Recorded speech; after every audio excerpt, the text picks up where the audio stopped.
शिवांगी जी, सबसे पहले तो इस शो के बारे में बताइए, क्या एग्जैक्टली ये शो है, अपने दर्शकों को बताइए क्या है, क्या एग्जैक्टली ये शो कंट्रोल रूम कहानी है। It's basically a crime based show जो कि बाई वीकली आने वाला है दंगल चैनल पे। और जो मेरा कैरेक्टर है वो है फॉरेंसिक एक्सपर्ट का, जैसे कि आप मुझे देख सकते हैं but forensic expert with a little hotness and a peppy look. That's the twist to the show and my character. मेरा नाम नाजनीन रहेगा and yeah we shot for a couple of episodes and हम लोग बहुत खुश हैं शूट करके and I am sure the audience will love it.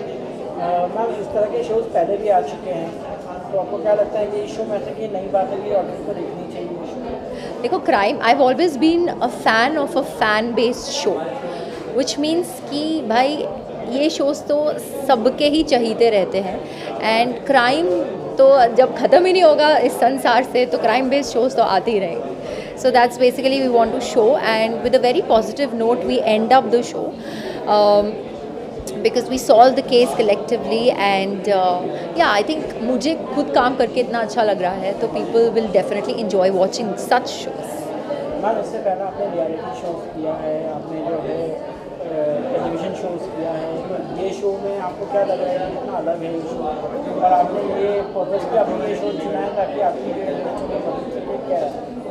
मेरी इमेज मुझे बदलने की ज़रूरत ही नहीं है। आई थिंक मेरी अगर आप जर्नी देखते हैं तो मैंने बहुत चैलेंजिंग रोल्स किए हैं। ये शो पकड़ने का मतलब इमेज चेंज करना नहीं है। ये शो मैंने इसलिए पकड़ा है क्योंकि I have always been a fan of beyond dreams. जब से मैं इस इंडस्ट्री में हूँ मैं हमेशा से यश सर के साथ काम करना चाहती थी, ममता मैम के साथ काम करना चाहती थी, जो इनके इतने बड़े बड़े हिट्स गए हैं like Saada Haq and Veera and all of that and I always wanted to be associated with them. So here I am. I think I'm working with Beyond Dreams. It's a dream come true.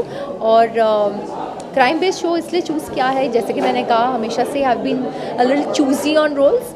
सो ये forensic का किरदार मैं निभा रही हूँ जो बहुत challenging है, जो मैं देख सकती हूँ वो दूसरे नहीं देख सकते हैं in the show and that's how I try to solve the case.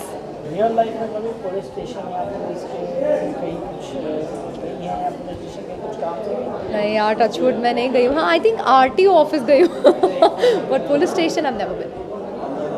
Ma'am, ये भी कहा जाता है कि पुलिस वाले जो है अपना काम जैसे नहीं करते हैं या उनके ऊपर बहुत स्ट्रेस रहता है, या जो भी केसेस रहते हैं वो जल्दी सॉल्व नहीं होते हैं, कुछ केसेस पेंडिंग हो जाते हैं, तो आपको क्या लगता है उसके बारे में? यार अब वो तो पर्सन टू पर्सन डिपेंड करता है। अब एक क्लास है उसमें किसी के कुछ मार्क्स आते हैं, किसी के कुछ मार्क्स आते हैं। So we should not just ऐसा हम पूरा डिपार्टमेंट को नहीं उंगली उठा सकते हैं। आई थिंक हम एक शो कर रहे हैं जिसकी कोई स्टोरी और स्क्रीन प्ले है और हम लोग क्राइम को सॉल्व करते हैं, केस को सॉल्व करते हैं। So that's what I am doing. इसमें कोई प्रेशर वगैरह की बात नहीं है। I am enjoying doing it. We all are having fun. आपको लगता है कहीं ना कहीं क्राइम शो जो है जितने आ रहे हैं टीवी पे, जैसे क्राइम पेट्रोल हुआ, CID हुआ, कहीं ना कहीं उससे जो है कुछ क्राइम रेट कम हुआ है देख के लोगों में सतर्कता है, क्या लोग डर गए हैं इस चीज़ को लेके कि भाई यार आई एम श्योर हमारा मकसद तो यही रहता है कि लोग अवेयरनेस फैलाने का, लोग अवेयर हो जाएं और जो क्राइम कर रहे हैं उन तक ये मैसेज जा सके कि भाई पुलिस है, फॉरेंसिक टीम है एंड आप लोग डेफिनेटली पकड़े जाओगे। So you better stop doing it. But obviously हमारा मेन रीज़न यही रहता है कि हम अवेयरनेस फैलाएं ताकि लोग क्राइम में ना फंसे और अवेयर रहें। लास्ट आप क्या मैसेज देना चाहेंगे, मतलब अपने फैंस को क्या मैसेज देना चाहेंगे आप? देखिए, you guys have supported me a lot. हमेशा से ही जब से मैं इस इंडस्ट्री में कदम रखा है I have been very lucky कि आप लोगों ने मुझे डे 1 से सपोर्ट किया है। इस शो को भी देखिए, बहुत ही प्यारा शो है and just keep loving and supporting.